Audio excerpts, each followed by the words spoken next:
আসসালামু আলাইকুম বন্ধুরা একটা টেলিগ্রাম অ্যাকাউন্ট ফ্রোজেন বা ফ্রিজ হয়ে গেলে সেটাকে আপনারা কিভাবে ঠিক করবেন এই বিষয়টা দেখাবো আমার আজকের এই ভিডিওতে। বন্ধুরা, বিভিন্ন কারণে কিন্তু আমাদের টেলিগ্রাম অ্যাকাউন্টগুলো কিন্তু ফ্রোজেন বা ফ্রিজ কিন্তু হয়ে যায়। তো আমরা কিন্তু সেগুলাকে আর ঠিক করতে পারি না, আমরা কিন্তু ঘাবড়ে যাই, হয়তোবা আমাদের টেলিগ্রাম অ্যাকাউন্টটা নষ্ট হয়ে গেল। কিন্তু বন্ধুরা, আজকে আপনাদেরকে জাস্ট একটা প্রসেস দেখাবো। এই প্রসেসটা যদি আপনি অ্যাপ্লাই করতে পারেন তাহলে আপনার টেলিগ্রাম অ্যাকাউন্টটা আপনি আগের মতো ঠিক করে নিতে পারবেন। তো বন্ধুরা, সবার আগে আপনাকে বলি, একটা টেলিগ্রাম অ্যাকাউন্ট ফ্রোজেন বা ফ্রিজ হয় সাধারণত কি কারণে। বন্ধুরা, একটা টেলিগ্রাম অ্যাকাউন্ট ফ্রিজ হয়ে যেতে পারে যদি আপনি ভুল কোড দিয়ে বারবার লগ ইন করার চেষ্টা করেন। দেখা যাচ্ছে আপনি একটা কোড দিয়ে এখানে লগ ইন করার চেষ্টা করতেছেন, তো লগ ইন হচ্ছে না। তো আপনি বারবার করে এখানে চেষ্টা করতেছেন। এভাবে যখন আপনি বারবার চেষ্টা করবেন তখন কিন্তু আপনার অ্যাকাউন্টটা সাময়িকভাবে কিন্তু কিছুক্ষণের জন্য কিন্তু ফ্রিজ করে দেওয়া হবে। আবার আপনি যদি আপনার একটা অ্যাকাউন্ট যদি বিভিন্ন ডিভাইসে লগ ইন করার চেষ্টা করেন, সেক্ষেত্রেও কিন্তু আপনার অ্যাকাউন্টটা ফ্রিজ হয়ে যেতে পারে। এছাড়াও বিভিন্ন ভিপিএন রয়েছে যেগুলোর মাধ্যমে আপনি যদি আপনার টেলিগ্রাম অ্যাকাউন্টটাকে লগ ইন করার চেষ্টা করেন তখনও কিন্তু ফ্রিজ হয়ে যেতে পারে। তো বন্ধুরা, আমি যেগুলো বললাম এগুলো হচ্ছে মেইন। এছাড়াও কিন্তু আরো কিছু কারণ রয়েছে আপনার টেলিগ্রাম অ্যাকাউন্ট ফ্রিজ হওয়ার পেছনে। তো বন্ধুরা, এবার কথা হচ্ছে আপনি কিভাবে এটাকে ঠিক করতে পারবেন।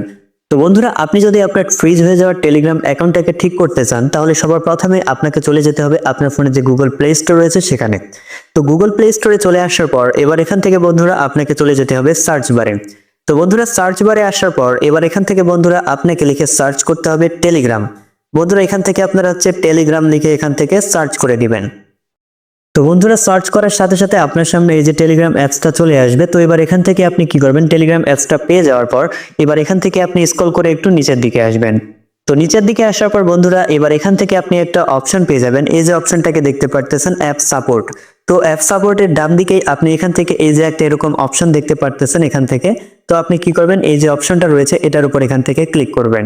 তো এটাতে ক্লিক করার পর বন্ধুরা এবার এখান থেকে আপনি হচ্ছে এই যে একটা ইমেল এখান থেকে দেখতে পারতেছেন। তো আপনি কি করবেন, এই ইমেলের উপর এখান থেকে ক্লিক করবেন। তো বন্ধুরা, এটাতে ক্লিক করার সাথে সাথে কি হবে, এখান থেকে আপনার ফোনের যে ইমেলটা রয়েছে সেটা কিন্তু এখান থেকে ওপেন হয়ে যাবে। তো বন্ধুরা, এভাবে যখন আপনার ফোনে জিমেইলটা ওপেন হয়ে যাবে তো এবার এখান থেকে দেখতে পারবেন আপনার যে জিমেইলটা রয়েছে এটা কিন্তু আপনি এখান থেকে দেখতে পারবেন। এবং হচ্ছে টেলিগ্রামকে আপনার হচ্ছে সমস্যাটা জানানোর জন্য অর্থাৎ টেলিগ্রামের যে জিমেইল অ্যাকাউন্ট রয়েছে সেটা কিন্তু এখান থেকে দেখতে পারবেন।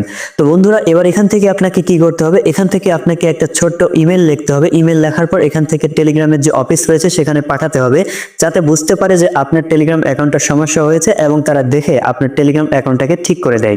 তো বন্ধুরা, ইমেলটা পাঠানোর জন্য সবার প্রথমে আপনাকে এখান থেকে এই যে সাবজেক্ট রয়েছে তো এখান থেকে আগে সাবজেক্ট দিতে হবে। তো বন্ধুরা, এখান থেকে আপনি সাবজেক্টে দিয়ে দিবেন মাই টেলিগ্রাম অ্যাকাউন্ট ইজ ফ্রোজেন। তো এখান থেকে আবারও বলতেছি, সাবজেক্টে দিয়ে দিবেন মাই টেলিগ্রাম অ্যাকাউন্ট ইজ ফ্রোজেন। তারপর এখান থেকে নিচের দিকে অপশন দেখতে পাচ্ছেন এই যে কম্পোজ ইমেল, অর্থাৎ এখান থেকে আপনাকে ইমেলটা লিখতে হবে। তো বন্ধুরা, এখান থেকে আমি আগে থেকে একটা ইমেল কপি করে রেখেছি, আমি এখান থেকে পেস্ট করে দিচ্ছি, তারপর আপনাদেরকে দেখাচ্ছি। তো বন্ধুরা, এই যে আমি আমার সমস্যাটা উল্লেখ করে এখান থেকে এই যে একটা ইমেল লিখে দিয়েছি। তো বন্ধুরা, এই ইমেলটাকে হচ্ছে আপনারা আমার ডেসক্রিপশন বক্সে পেয়ে যাবেন। এখান থেকে কপি করে জাস্ট আপনারা যদি এখানে পেস্ট করে দেন তাহলেই কিন্তু হয়ে যাবে। তো বন্ধুরা, এভাবে ইমেলটা লেখা হয়ে গেলে আরেকটা বিষয় বন্ধুরা, এখান থেকে আপনারা যদি আমার ডেসক্রিপশন বক্স থেকে এই ইমেলটাকে কপি করেন তাহলে জাস্ট এখান থেকে এই যে আমার ফোন নাম্বার অপশনটা রয়েছে এখান থেকে +88 রেখে পরবর্তীতে আপনি আপনার ফোন নাম্বারটা দিয়ে দিবেন। এখানে ক্রস চিহ্ন দেওয়া থাকবে, তো আপনি এগুলাকে কেটে দিয়ে এখানে আপনার ফোন নাম্বারটা দিয়ে দিবেন। আর এখান থেকে আমার ডেসক্রিপশন বক্সে যে ইমেলটা দেওয়া রয়েছে হুবহু আপনি এটাকে এখানে দিয়ে দিতে পারবেন। তো এইভাবে ইমেলটাকে লিখে দেওয়ার পর এবার এখান থেকে বন্ধুরা কি করবেন, এখান থেকে বন্ধুরা উপরের দিকে এই যে সেন্ড অপশন রয়েছে তো এখান থেকে আপনি সেন্ডে ক্লিক করে ইমেলটাকে সেন্ড করে দিবেন। তো বন্ধুরা, সেন্ড করার সাথে সাথে কিন্তু টেলিগ্রামের যে অফিস রয়েছে সেখানে কিন্তু আপনার ইমেলটা কিন্তু চলে যাবে এবং তাদের কাছে যখন চলে যাবে তখন কিন্তু তারা বুঝতে পারবে যে আপনার টেলিগ্রাম অ্যাকাউন্টটা ফ্রোজেন বা ফ্রিজ হয়ে গেছে। তারপর কিন্তু তারা আপনার টেলিগ্রাম অ্যাকাউন্টটা ঠিক করে দিবে। তো বন্ধুরা, এটা ঠিক হতে কিন্তু আপনার 1 দিন থেকে 48 ঘন্টা অর্থাৎ 2 দিন, কখনো কখনো কিন্তু 3 দিনও সময় লাগতে পারে। অর্থাৎ 1 দিন থেকে 3 দিনের মধ্যে কিন্তু আপনার টেলিগ্রাম অ্যাকাউন্টটা ঠিক হয়ে যাবে। তো বন্ধুরা, ভিডিওটি কেমন লাগলো অবশ্যই কমেন্ট বক্সে জানিয়ে যাবেন। আর আপনার মনে যদি এখনো কোনো প্রশ্ন থাকে অবশ্যই কমেন্ট বক্সে জানিয়ে যাবেন।